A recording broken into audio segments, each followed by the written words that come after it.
can you give us any logical reasons why we should cover the head and grow the beard? As far as covering the head is concerned, growing the beard, as I said, growing the beard is commandment of the Prophet, so we have to do it. Covering the head is sunnah of the Prophet, you do it. That's the main reason.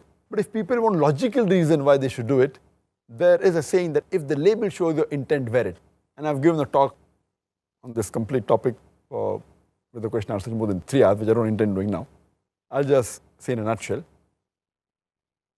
The saying that if the label shows your intent, wear it. Like if you go to a conference, everyone wears the label, they wear the name, Dr. So-and-so, Dr. It's an informal introduction. If you go to a conference with a specialist of doctors, then it may say you're a cardiologist or a neurologist or a nephrologist, so it gives an informal introduction. So similarly, wearing a cap or covering the head and sporting a beard is an informal introduction that you're a Muslim.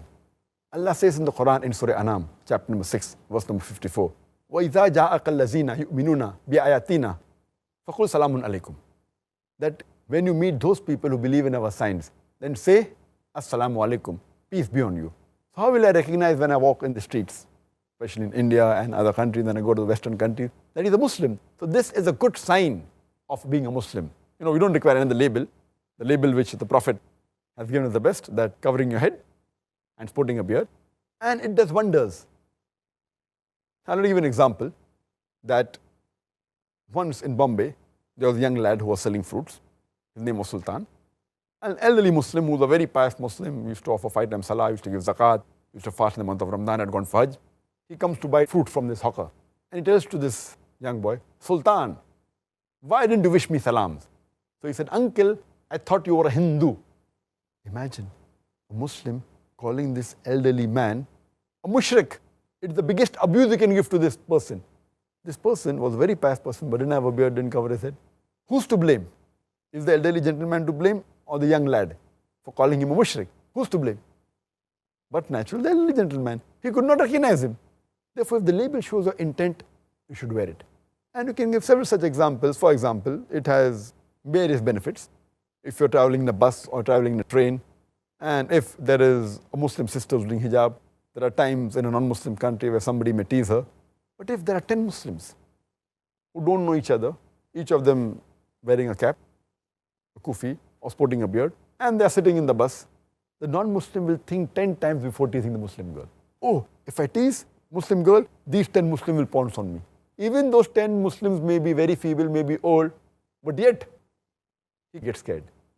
That's the reason it is good that he should wear the label, because it shows your intent. For example, if there's a doctor, he's proud to put the name doctor before his name because he's proud to be a doctor. In his car, there is a sign of a cross, a red cross indicating that he's a doctor. In emergency, if you have any problem on the street, you stop the car. Similarly, if any human being has a problem and wants help, and if he sees a Muslim who has a label, a cap and a beard, he will ask him for help. He'll guide him to the truth. And I remember my grandparents telling that in Bombay, when any people wanted to hire a cab, even the non-Muslims, they preferred hiring a cab whose taxi driver was sporting a beard and keeping a cap, because they knew he would be honest. They preferred going to a shop whose shopkeeper was sporting a beard and wearing a cap. Unfortunately, nowadays, the whole label has changed. We find Muslims wearing cap just to boss around, And unfortunately, the media, they portray anyone who has a beard and wears a cap, he's a terrorist. And I've given this reply in my talk. So keeping a beard and wearing a cap or covering the head is a very recommended sunnah, and keeping a beard is fard. So Muslims should stick to it and should be proud to identify themselves as Muslims.